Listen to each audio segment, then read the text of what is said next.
Okay, if I could just start with the two statutory documents that the Waikato Regional Council has to do. And so the first one is a regional land transport strategy, and that's over a 30-year time frame. So we look at all the strategies in the Waikato transport.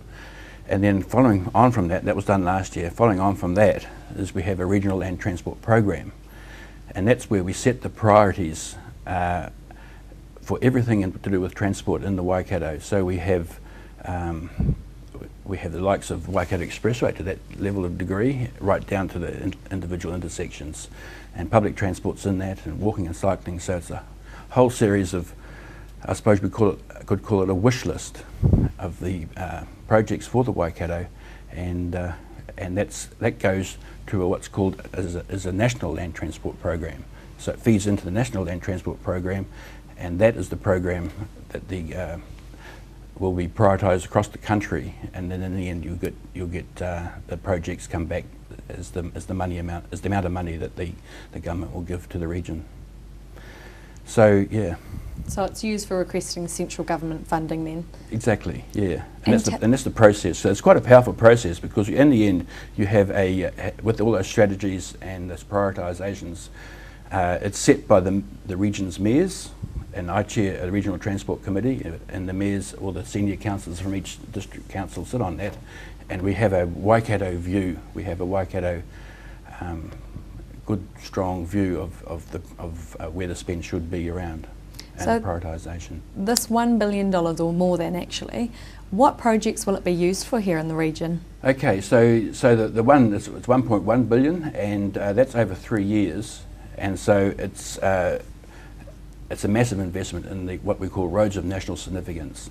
We call them RONs, is the colloquial term for them, and that's the Waikato Expressway, and of course that's where a lot of the spend will be. So in the Waikato, we actually are very lucky in the sense of getting quite a bit of government funds to finish up to those Waikato Expressways, and then feeding out from that is also as I said, the public transport, walking and cycling, the renewals for roading, local roads, for state highways, all the projects.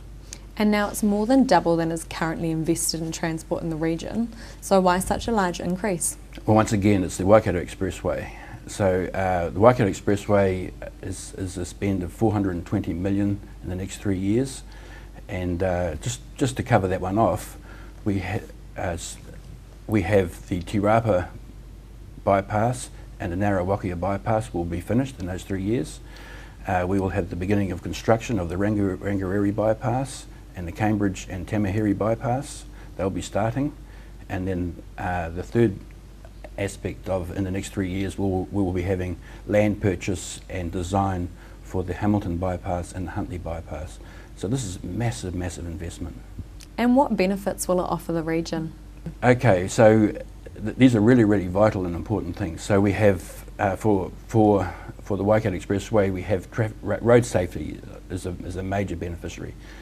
We have the most freight in New Zealand travelling through our roads, through the Waikato, and so the freight, as you know, there's a lot of freight and cars, but once it's on an expressway, you have that divided line between the two. So you have transport efficiencies. So for example, I use my farm in Tirau. It's to get my milk to the factory, and then from the factory to the port. So all those transport efficiencies are absolutely critical. New Zealand has some of the highest internal freight charges in the world, and we want to reduce those down, and so that we become efficient around the world. And the third one, of course, is just for people to travel from, say, Tirau. Once the expressway is finished, travel from Tirau to Auckland, there'll be a 35-minute saving once they're all completed. So that's around transport efficiency as well. And the other one is congestion, particularly around the small towns and Hamilton. And now tell us, currently, what would you say the major issues with Waikato's roading are? The major issues, I've already alluded to the sheer amount of freight that's travelling through the region, and so that's a massive issue that we've got to deal with. We also have we have the highest road safety statistics across New Zealand, so we're having major problems, and we're really keen to reduce that road safety down. And so those are some of the issues. One of the other issues which that's sort of caught up in this is public transport. The government has signalled that they've flatlined it. They're not putting any extra money into public transport.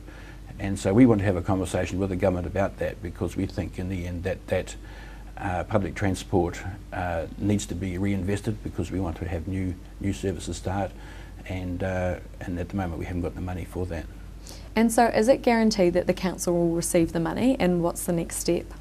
We think we've put up a good case in our RLTP, or our Regional Land Transport Program, and so, but once again, it'll be prioritised across the whole country. So we think it will, and certainly the signals are that we will get a good significant amount of money.